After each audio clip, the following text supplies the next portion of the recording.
I'm Charles Hogan and have been asked to speak about the Cook Deacon ministry. Most Bible interpreters believe that the office of deacon was first established in the church at Jerusalem when in the book of Acts, 7 men were selected and ordained to the ministry of waiting tables and the responsibility of ensuring each of the congregation's widows had their needs met.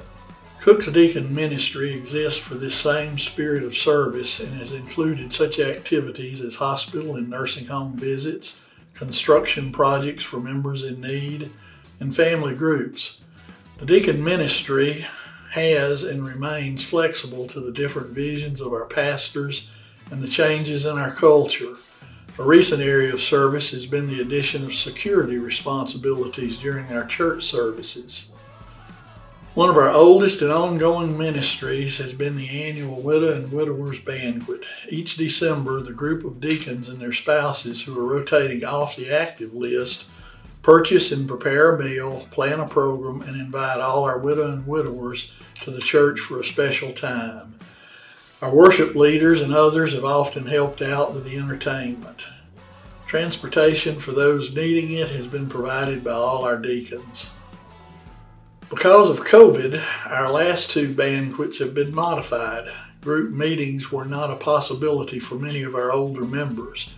To make sure that they were not forgotten, all the deacons purchased and delivered a meal to each of our widow and widowers.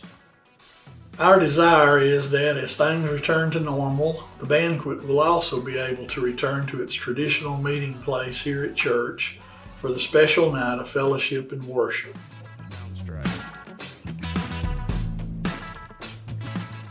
Good morning, Cook Baptist Church. My name is Myra Hogan and I'm the team leader for the women's ministry here at Cook. I've been asked to share with you this morning a brief review of 2 of the most amazing ministry opportunities we've had for women here at Cook in the last 25 years.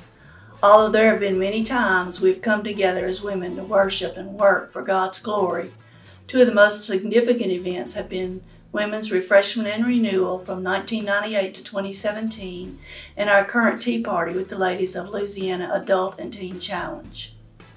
In 1998, out of a desire birthed in the hearts of some ladies involved in Women's Missionary Union, WMU, 12 ladies from different churches in our Concord Union Association met and planned a celebration for the women of the association's 66 churches. 3 years later, it was renamed Women's Refreshment and Renewal, or Women's R&R. 3 Ruston churches were designated as host churches: Temple, First Baptist, and Cook. Committee members from many different associational churches came together and planned amazing conferences. At its most well-attended point, there were over 1,000 ladies present, not only from our association, but from a fairly significant radius around us. During Women's R&R existence, we were given the privilege of meeting and worshiping with some wonderful speakers and worship leaders, including Priscilla Shire, Kelly Mentor, Elizabeth George, Jennifer Kennedy Dean, Lee Ezell, Mary Cassian, and Fern Nichols, among others. These conferences also allowed us to hear personally from missionaries serving around the world.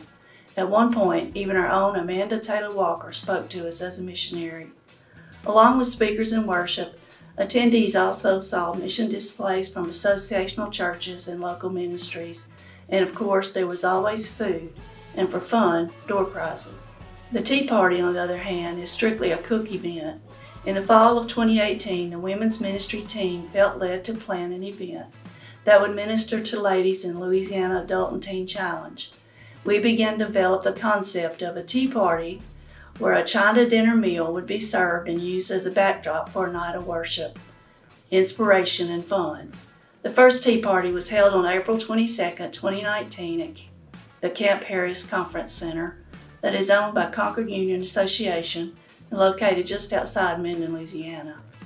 Cook ladies volunteered to be table hostesses and hauled dishes, silverware, and other items to Camp Harris and skillfully turned the conference center into an inviting and beautiful dinner setting. Interestingly enough, Camp Harris was our second choice for our venue, but it turned out that it was God's plan all along. God did a work that night that we hadn't anticipated. A woman who had been at Teen Challenge less than a week got saved at our tea party.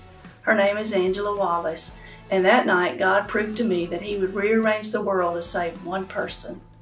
There's a much longer story to tell, but the short version is that God made a way for Angela Wallace, who is now living and serving the Lord in Minden, to give her testimony at this year's Tea Party, which was here at Cook.